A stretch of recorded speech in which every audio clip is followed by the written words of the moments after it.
All right, hey everybody. Thanks for having me here. I do a little bit of tech investing myself. It doesn't mean pitch me like crazy afterwards, but I always jokingly say to anyone who's pitching me, it needs to lead with the URL, and I figure in times like this, instead of me showing you a bunch of PDFs, I'm actually just going to show you our system. And through this, I think we can tell a little bit of a story of the trials and tribulations and fun moments and cool things that we've had happen to the company. So I've been building web-based businesses for about 16 years. I've been lucky enough to have sold a few companies off over that time. And the music business was a complete accident. I'd never had any intention of getting involved in it, other than always been a super passionate music guy. Been buying vinyl long before hipsters thought it was a cool thing to buy. And so the story of Muzooka actually starts a little bit before where I'm going to start, and if you have questions about that, we can talk about them later. But mid-2015, I was spending a lot of time in Nashville, and for those that don't know, it really is the headquarters. It's the central spot for the music business really today. There's still plenty of music happening in Los Angeles and New York, but Nashville's kind of where everything's happening these days. It's not just country anymore. There's a huge pop scene. Every big rock guy's moved there, including all the executives. And so we were spending a bunch of time in Nashville, and there's this really great venue called The Basement. So if you ever go there, you definitely let me know, because we work with every good venue there. But there's this great venue called The Basement, and they've subsequently opened up a second location called The Basement 2. And we were there one night. They had 8 bands playing, and it's Nashville, so it's an odd place, so there's a lot of talented people, but about 6 of those 8 bands were just jaw-droppingly good. So we're sitting chatting with the owner afterwards, and I said to the guy, his name's Mike Grimes. Everyone calls him Grimy if you're a Simpsons fan. And I said, so how many demos do you get? If to curate this many bands on a Tuesday night, you're planning on opening up a second location, how many demos are you getting on a regular basis to try and fill these stages? And to give you context, the Kings of Leon played their very first show in this place. The Black Keys played their first show outside of Akron, Ohio. And about 4 years ago, a little band called Metallica did a pop-up show in a bar that is not much bigger than this room. So it's a really cool spot. So Mike turns to me and he goes, honestly, Shawn, the bands that are sending me emails or giving me CDs on a regular basis is actually one of the biggest nightmares I have, because not only is there so much content, but we actually find really incredible people that way. So we had a bit of an idea, and what I'm going to show you is what we launched earlier this year, and then I'm going to show you a part of that system that our customers kind of came up with a totally unique way of using the system that we never really thought of. So this is basically our main page, and so any venue, radio station, or festival can build a page and then set restrictions. So if any one of us in this room ran a local venue, the Commonwealth, Winos, Ironwood Grill, you pick the place, you can imagine how many bands would try to be sending us demos, their physical CDs, etc. And so what we wanted to do is create a system where they could very easily go and build a page and then set restrictions. So let's keep this Canadian for a second. And if you've ever spent time in Vancouver, you've probably had a few cocktails at this place. So the Roxy in Vancouver is looking for bands pretty well anywhere in Western Canada, but as the page shows, these are the specific genres that they're interested in. So this part of the system is incredibly basic. It's basically set your restrictions on location, genre, and then the rest of the page is just a bunch of information about the venue itself. So their compensation, they have a professional sound technician, and this shows a bunch of bands that they've recently liked and have booked inside of their system. So that's kind of like step 1. So step 2 is then taking that experience, and this is actually, to keep it Canadian a little bit more, here's a venue right across the street from the Roxy called Studio Records. And so we then can take the Muzooka experience and they can embed it right inside of their site. So this is actually on their contact page, and if you want to play that venue, you click on Submit to Opportunity, and their page on Muzooka opens up. And so now if I'm logged in as an artist, I can basically go and submit to that opportunity. So we have hundreds of venues around the world that are using this. Here's the good old Wild Horse Saloon to show you something in Nashville, and same idea. You can go down here and click Submit, and it goes right to their page. So third step to this whole process, I'm just going to go and log in here. Hopefully this works. I'm using Dario's computer because we didn't have the right connection. I'm going to show you guys some of that stuff in a second. So steps 1 and 2, build your page, set restrictions. Step 2, embed it inside of your website. Step 3, let's manage that content. So if this seems a little bit like Trello, it's because we completely ripped that off. So what you can do is you can come in and you can play music, which, where's your volume? It's only playing through here, I guess. But so I can listen to those bands, and we built basically a drag and drop system. Works on every device, mobile, every browser. If I like bands, I can move them over here. I can create custom columns. So I can go in here, typing with one hand, and we can say... If you were holding your Google Pixel in the other. Yeah, exactly. So let's say Dario and I run a venue, and he's going to go in and drop a bunch of bands in here because he thinks they're really good. So it's basically a way just to manage. We have actually some venues that... I'm not even really... Can you guys hear me? Yeah. Kill it. A lot easier. Okay. So you can create as many columns as you want, and then you can very easily organize the content. So I don't know if any people in here have ever run a venue, but this hopefully will seem fairly common sense.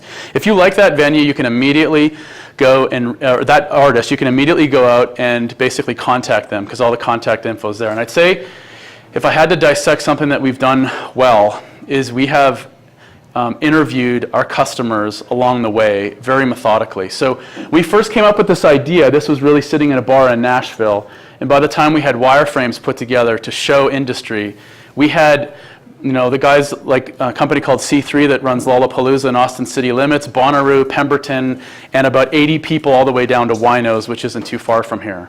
So we interviewed all these guys, and we asked them a lot of what we thought were dumb questions, but we ended up getting a lot of great answers. One of those ones that seems really simple is we asked everybody in the music business, how do you communicate with bands? And everyone said email and phone. In fact, a bunch of guys in Nashville, in Indianapolis, were like, yeah, what you're building is really cool. Don't fuck it up by forcing us to communicate inside of your system. And my business brain went, awesome, we don't have to build something. So the contact info is right there. I can then organize that contact info, because a lot of guys said, look, I don't want to accidentally send a band a canned message twice, so can you remind me that I contacted them? So they can do that. So we can say on that band, I agreed with Dario, we booked them, those guys, we contacted them, and now you have this, basically this color-coded system of getting to all of this content. So one of the key things with the system here, and if this was my laptop, I'd do this a lot quicker, is on, bear with me here.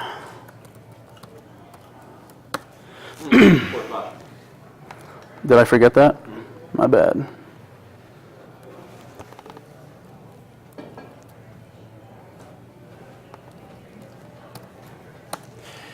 So on every one of those pages, hopefully I've got that URL right. Come on. There we go. The internet is, oh, that's not right. Shit. It's not his fault, it's on Shawn. Okay, this one should load. There we go. Okay, so on every one of those pages, there's a hyperlink that goes right to the band page. And so this is the part that we built that started to get a lot of attention. So here's actually an artist. Sorry, Dario, It's okay, left button is... There we go, okay. All right, so there's a thing in the music business called an electronic press kit. And it's basically like a 10 to 15 page PDF, usually of the band bragging about how great they are.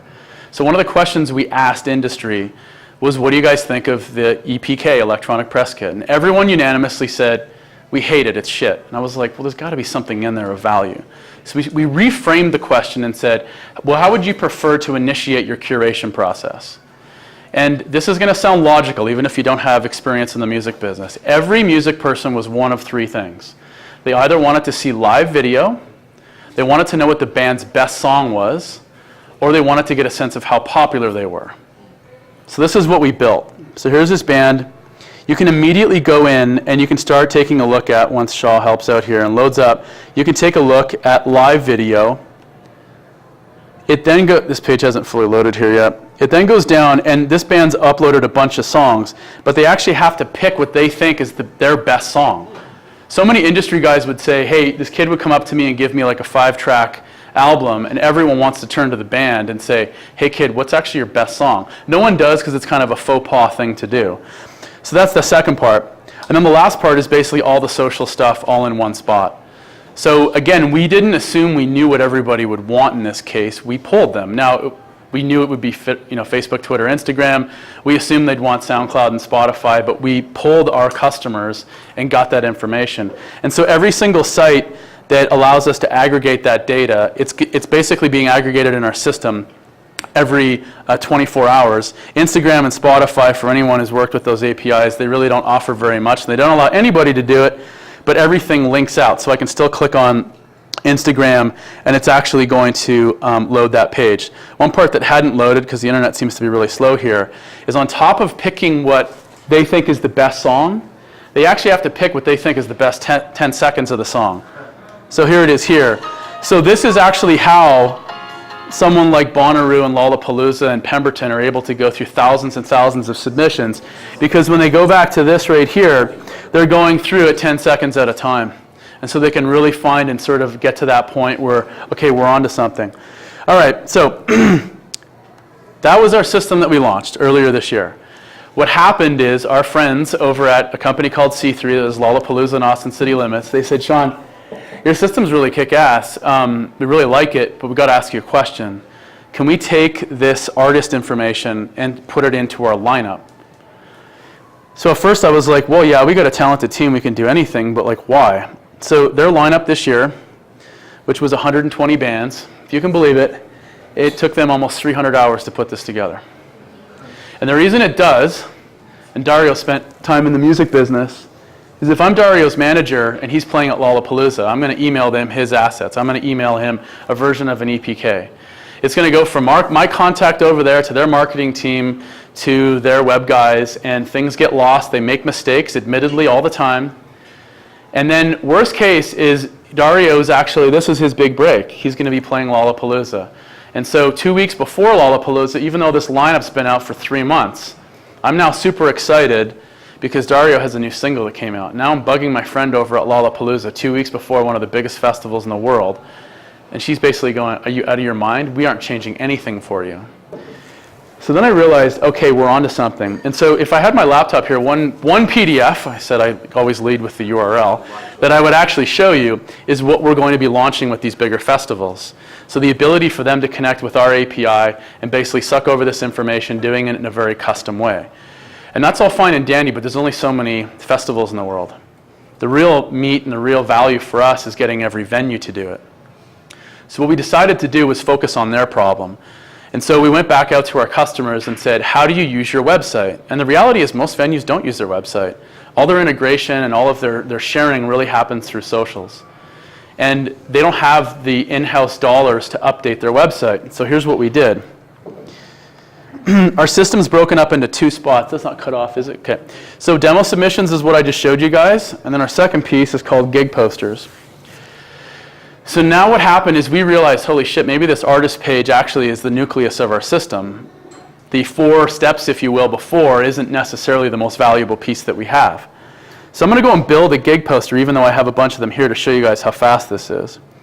So let's say the event is on the 26th. I'm just going to quickly throw in doors open and show starts at times. And again, all of these fields were ones that we got feedback on. Let's say this is in the US.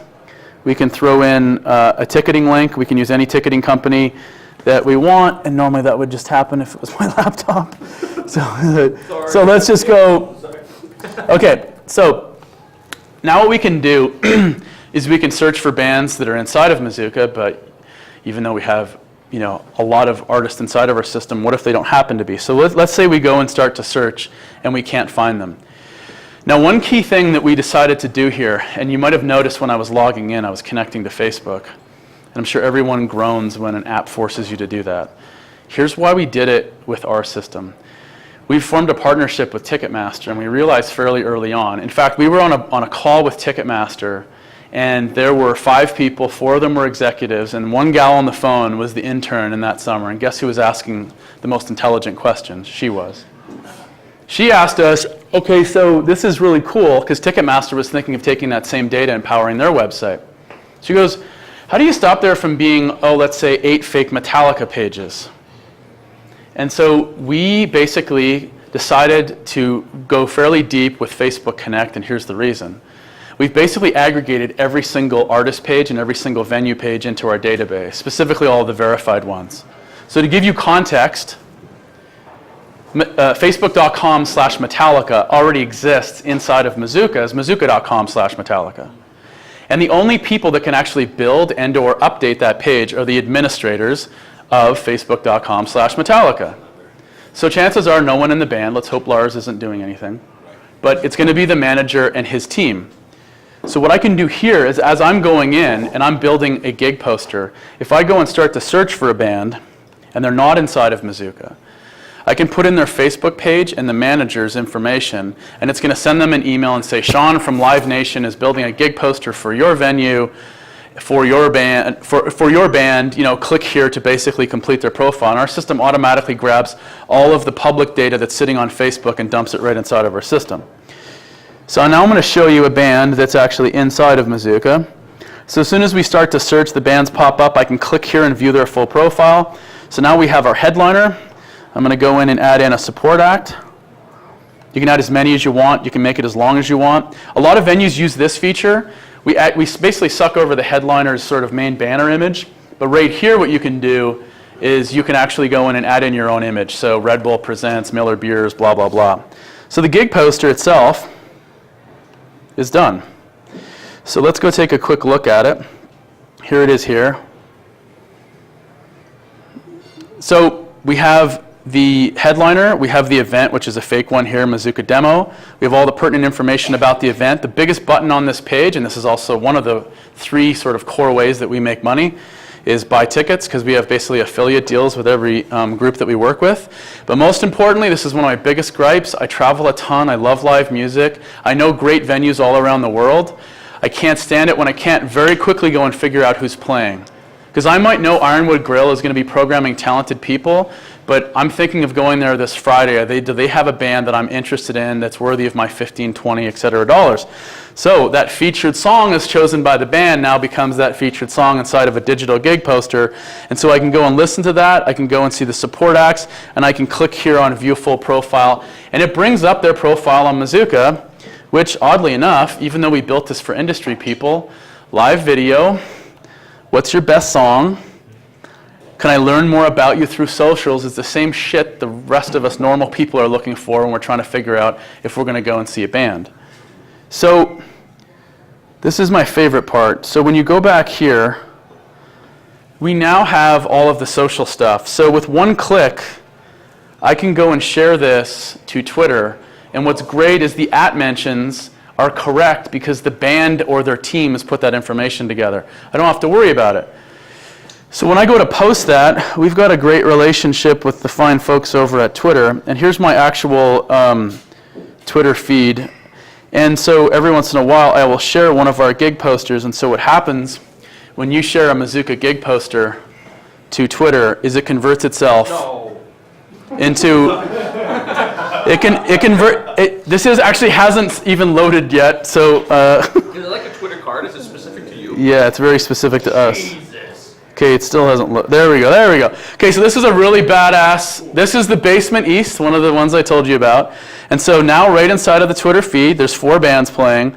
I can click play, and now I can go and hear... I can hear the featured song by every single band that's playing that night. And most importantly to everyone, including our little company, is we can go and buy tickets, all inside of Twitter. Sure, all your friends buy tickets really easily. Yeah, absolutely. So again, it really solves a lot of problems. The managers control the content of the bands that's being shared. The venues now, with one click of a button, can share all the contents correct. And then we do the same thing for Facebook. So the year in northern Thailand in Chiang Mai, he's pretty cool. Grandpa Biggs. Okay, so Muzooka, there we go there. Okay, so now this is what we did with Facebook. And then I'll shut up and you guys can ask me questions if this loads. Internet's really slow. Okay, so now what we have is instead of Facebook events, we now have, come on, Shaw, come on.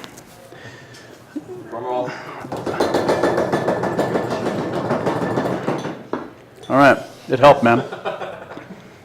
Now we have the same idea. It goes by week or by month.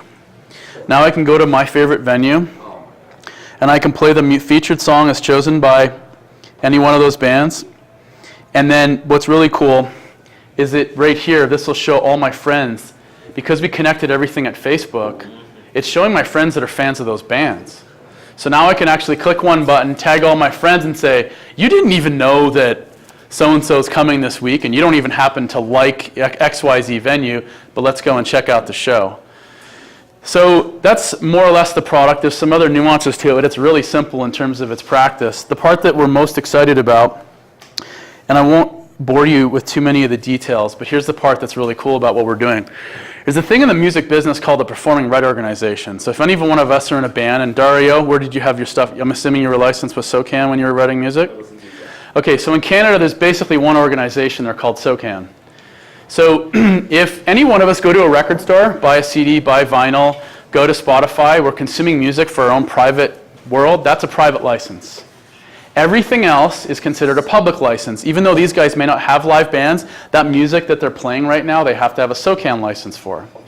There's 3 performing right organizations in the US, and there's 1 in Canada. Between those 4 organizations in 2015, they collected $2.5 billion. 22% of those dollars that they collected, or about 590 million, were for bands playing live shows, playing their own music.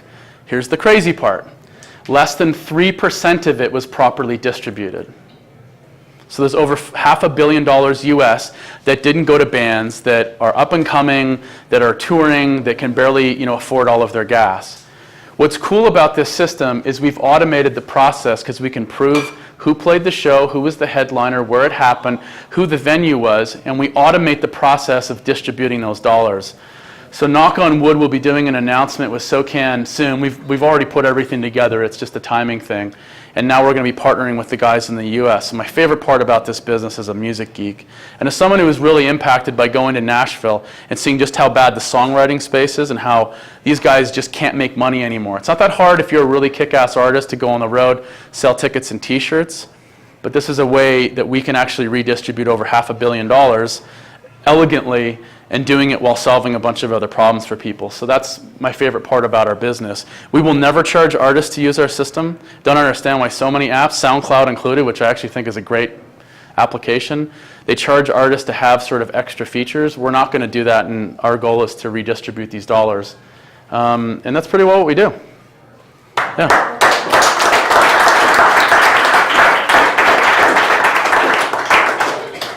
Questions? How did you create a relationship with Twitter? You're the only one who cares, man. So a guy that used to work for me in a previous company works there now. That was a bit of a starting point. And then honestly, we just showed them what we were doing, and they've actually given us like total carte blanche. We can basically build any type of card we want now, and it's just auto-approved. So our URL has been completely whitelisted, which is cool. Have something that adds value to that medium. Yeah. And they were really stoked about it. In fact, in fact, a couple of guys were like, we're going to roll this up the chain of command. I think Twitter should have put money in your company over their $70 million investment in SoundCloud. And I was like, SoundCloud's really great, but their business model is terrible. Ours isn't, because we can make money in an elegant way. We can redistribute dollars for artists, and become a really valuable company. My favorite, and sorry, I know you had your hand up. So, my favorite part about this, and so I mentioned, trials and tribulations of Muzooka. So, in full disclosure, I didn't start this company a year and a half ago. We conceptualized this about three and a half years ago, and the original model of the company was really to build the money ball of the music business. I had a bunch of really talented data guys that I'd worked with in previous companies that I'd started. And we were going to aggregate at a high level, or not a high level, at a very detailed level, we were going to aggregate a bunch of social data and really help solve those problems to try and figure out who was the next big thing. But as everyone in this room knows, you can go to eBay and buy every type of social metric you want, so it can be bullshitted, number one. But most importantly, you can't tell, the most valuable point in the music business today is in the live space. It's tickets and t-shirts. And then when you get really big, you can get endorsements and all that crap. But the real value is that. And that's where labels are spending money on people today. They're doing these things called 360 deals, and that's how they sign artists. So what's really sexy about this, yes, we make money off of ticketing. Yes, we make money off of distributing all of this money for PROs. And then we're actually getting into a whole radio strategy, which is another thing to talk about. But the data that we have is incredibly powerful. I know when Mike Grimes is actually picking certain bands and putting them on his stage. And as we scale and grow, the data becomes incredibly valuable because that's where people are really deciding to take bets on bands and put money into them. Yeah. So sorry, you had a question? Yeah, so to me, I work with quite a few artists. To me, this just seems like an artist's dream come true, being able to expose yourself to this type of a market. Why don't you charge the artist? So. Not that I want you to charge the artist. Like, really cool, gonna sign up tomorrow as artists, but just kind of curious where like that. Yeah, so most artists, and like well over 90%, literally live below the poverty line, which means they have second jobs. But if you just count the revenue that they're making from their art, it's incredibly low. So it didn't make any business sense to me to go and charge the people that don't have any money. It made more sense to actually go to the performing right organizations and go, well, there's over $500 million sitting there. Their average cost to distribute those dollars when they can do it is somewhere around 12 to 13%. So I could solve one of their biggest problems and then come in and very eloquently, charge them way less. And now I'm actually not only am I not charging artists, but I'm able to redistribute these dollars and then make a handful of money off of it as well. So as an artist, what would I do to make sure that my music and my profile is getting seen by these big venues? How can I boost my resume? It's funny because I get asked this a lot, and at first I was really apprehensive to answer because, what do I know? I'm not a guy who programs big festivals and venues, but I hear this from everybody in the music business. From our business partner, who's a guy by the name of Ron Sakamoto. He's one of the biggest concert promoters in Canadian history. He's on our board and is an investor in the company. Between a guy like him and up-and-coming people looking to program their stage, the Lollapaloozas of the world, what's the number one thing they want? You have to have kick-ass live video. It's all they care about. They want to know you can really kill it on stage. And in fact, like a 90-second mashup, and it can be taken with these devices, or even a Pixel. And it doesn't have to be good quality. It just needs to showing you just killing it on stage. That's what so many of these guys want. And that's why the video component is first on that page, because that's what... These guys are flicking through the feeds. It's just whatever artist has decided to put their stuff up. Everybody's got an equal chance to get clicked through. Yeah, 100%. Yeah. Yeah, I mean, outside, unless you've got an agent repping you or your manager knows a lot of people, I mean, yeah, that's still the best way. In terms of this system. Yeah. Yeah, there's no algorithm that's just going to pop you to the top just for the sake of doing it. They can very quickly kind of go through everybody. But more importantly, when you get that gig, they can build a gig poster to really promote it, and then you can promote it. Oh. Can you create a printable version of your gig? Pardon? Can you create a printable version of your gig? No, and the reason we don't do that is the venues already do it today. So and that's why that whole piece of you can upload the image that you want. Most venues have already built something they are physically going to hit against a telephone pole. So no, we haven't done that. One thing that we're working on next, and it's actually going to be something like the guys are going to be working on this week, are two guys in the Work Nicer office actually, which is where we are, a little plug. So is actually to take this and actually make it work for Instagram, because it's something that our customers are wanting. So to actually take the meat of all of the data points that they've put in and then just turn that into something that's useful that they can post on Instagram. So we're working on that as well. So they don't have to redo work. Like another thing that we do, so think about all the venues that use Facebook events. So if I'm a venue, I'm actually off to Amsterdam next week, and one of the venues we're meeting with, Paradiso, they do like 5 shows every single day because it's a huge space and they have 4 stages.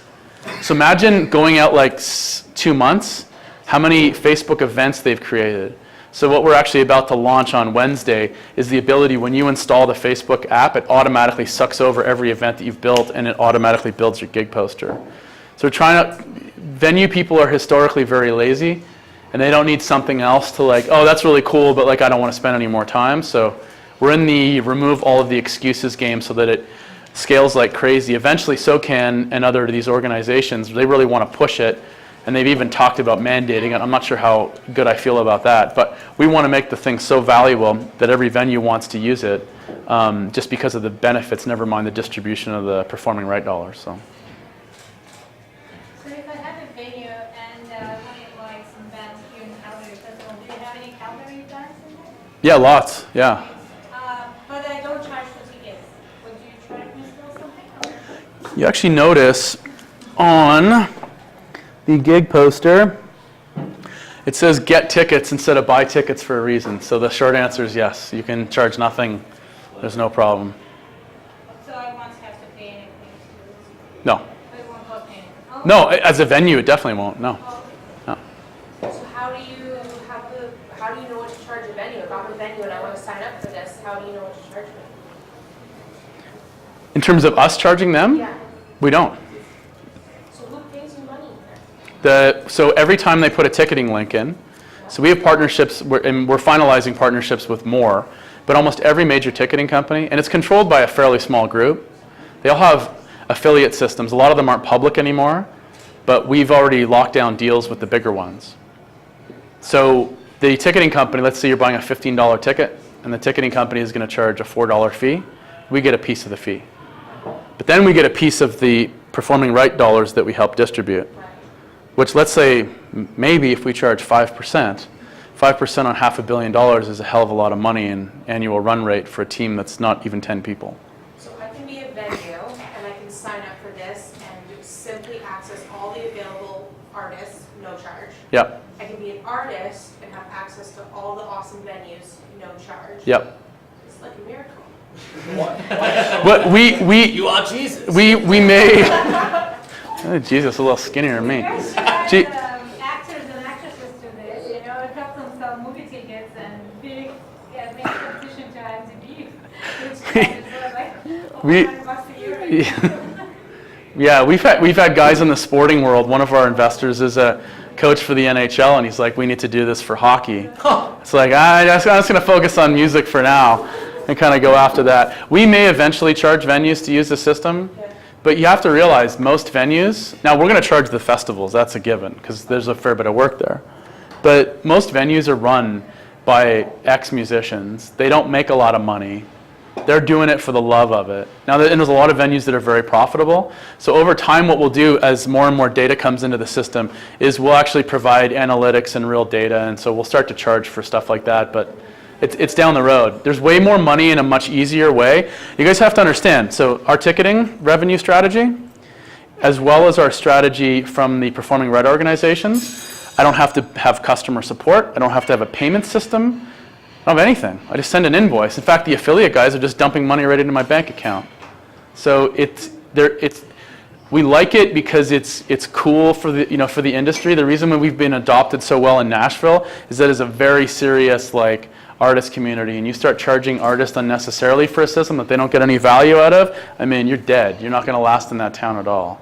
So there's been some sort of, real marketing reasons why we've been careful about that. Yeah, sorry. So you say you have investors. How much money has been invested so far to get you to this point? Yeah, so to date, we have raised a little less than $5 million. So 10 people working for how long? Pardon? You said you have 10 people on your team? Yeah, a little less than 10 people. We have 3 here in Calgary. Okay. I have 2 in Toronto. I have 1 in Auckland, New Zealand, Dallas, and Victoria. I think that adds up to 8. And then I have kind of 2 other people that are, I would call part-time. So, and you've been at it for what, 2 years, is it? A year and a half? Yeah, 2.5 years. Some of them, most of them have been on for about a year. The Auckland, New Zealand guy is very new, about 3 months. Where did the $5 million go? In salaries for these people? Yeah, mostly. Yeah, mostly salaries and development.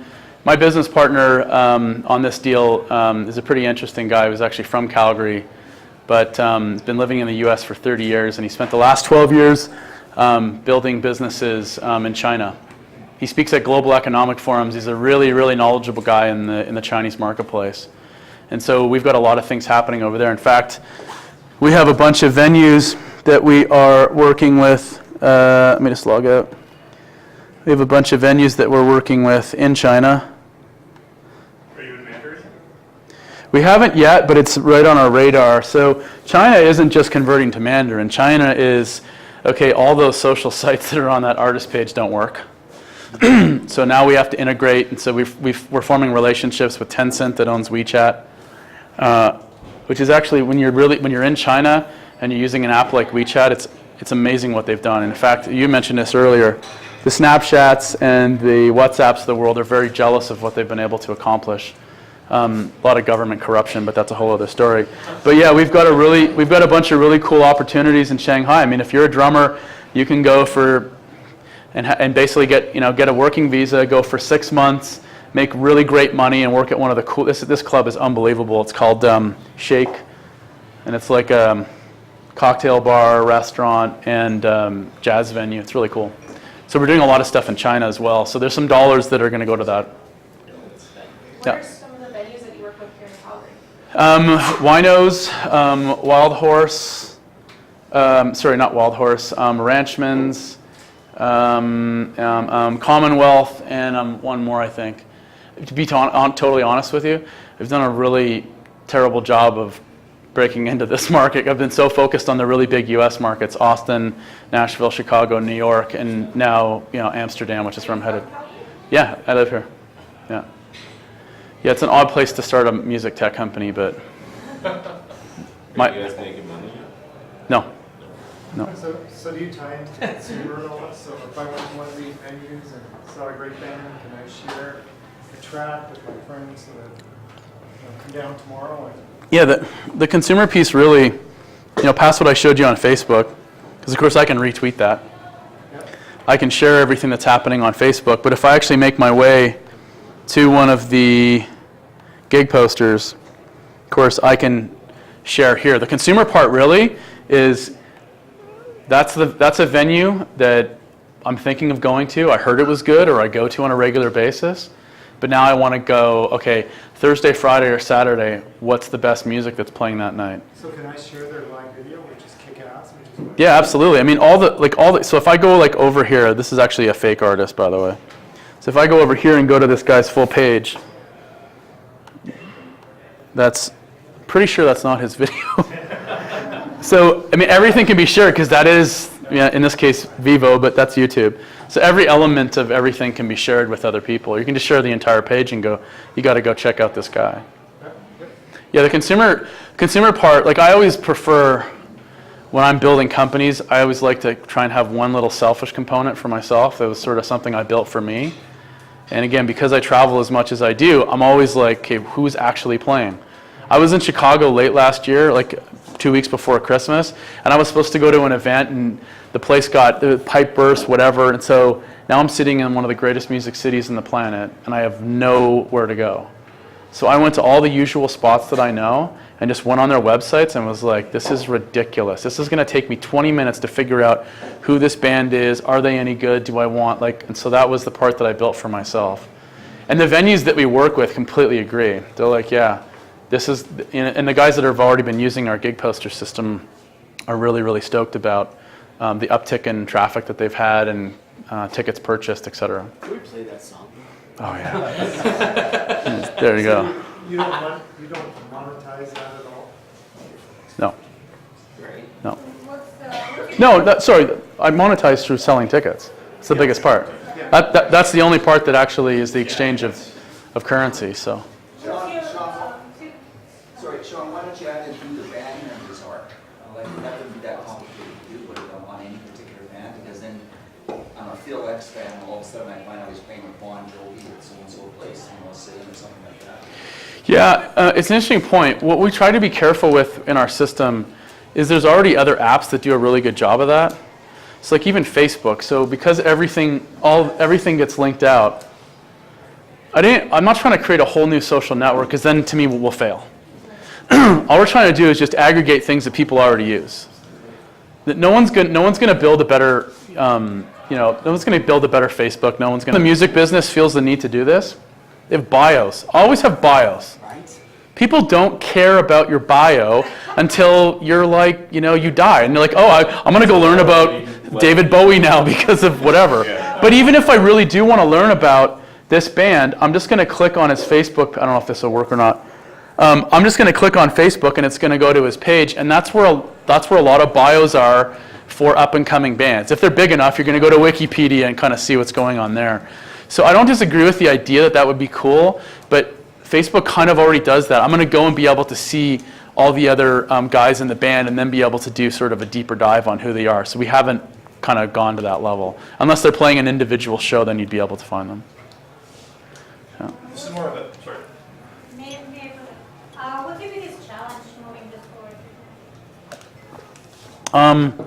Biggest challenge moving forward is the industry doesn't move as, so this may all seem so super logical and ooh-ah, this is really cool, but the biggest issue is just getting widespread adoption, which is why we're focused not only on, this looks a little funny having this up here, which is why we're really focused on having the performing red organizations involved, because when SOCAN basically does an announcement, they're going to tell 20,000 venues in this country, 150,000 artists, and basically go, use this system, here's why.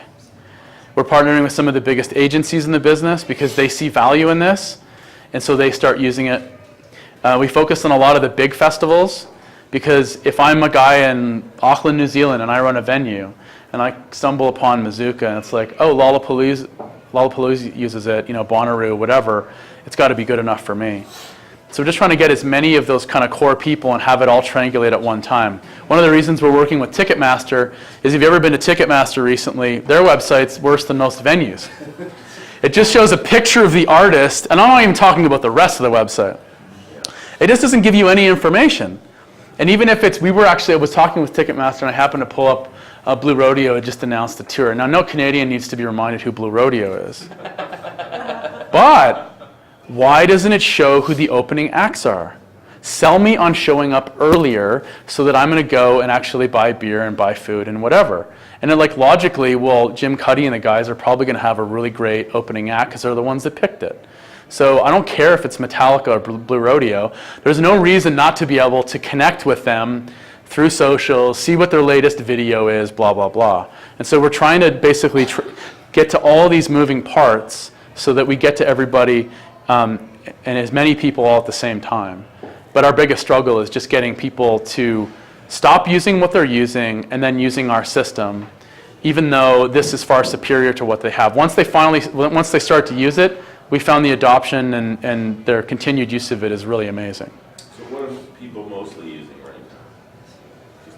Like today? Yeah, today. No, nothing. There's not. As far as what I showed you on Twitter and Facebook, there's not. That's my feeling, right? I know exactly what you're talking about. You go to find something, and you don't even know where to begin with. Yeah. They don't really use anything today. On Facebook, they do use Facebook events. But the problem with Facebook events is it basically just shows a bunch of copy of an event. Maybe there'll be a buy tickets link, but I can't learn anything about the bands. I can't do a deeper dive, nothing. It's just, that's all it is. But they're used to using that. So we still have to break that, even though they look at this as being better. So I'd say that's probably our biggest challenge, but we're going to overcome it by all of these outside strategies and just having so many people use it. We joke about Muzooka.com/Metallica, but we actually happen to know already one festival we're going to be working with this year, and damn it, Metallica is going to have a goddamn page inside of Muzooka. So, yeah. That's huge. You said 97% of the, common core remains unallocated. What's SOCAN's incentive to work with you on this? Great question. So, SOCAN and 2 of the 3 PROs in the U.S. Are non-for-profits, and they're legislated by either Congress or Parliament. So they're legally obligated to do it. It's a regulatory scheme. Yeah, okay. They have to do it.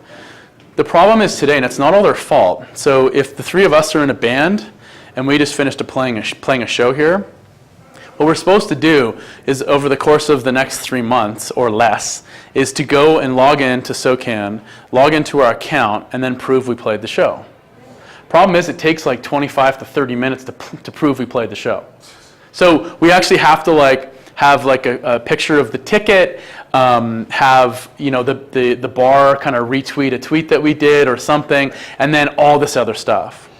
So we just kind of automate the process. So they're not all evil by any means. They just haven't come up with an elegant solution. And quite frankly, this type of system they can't go and build it. The reason this system will work and this company will be worth a ton of money is because it becomes a ubiquitous artist page, and that data can power gig posters. It can power the PROs. We're doing a bunch of stuff in radio. It can power ticketing companies. It can do all this sort of stuff. So that's where it really becomes a value. But it's a really good question. Yeah. Thanks. Yeah. Well done. Thank you. You're good.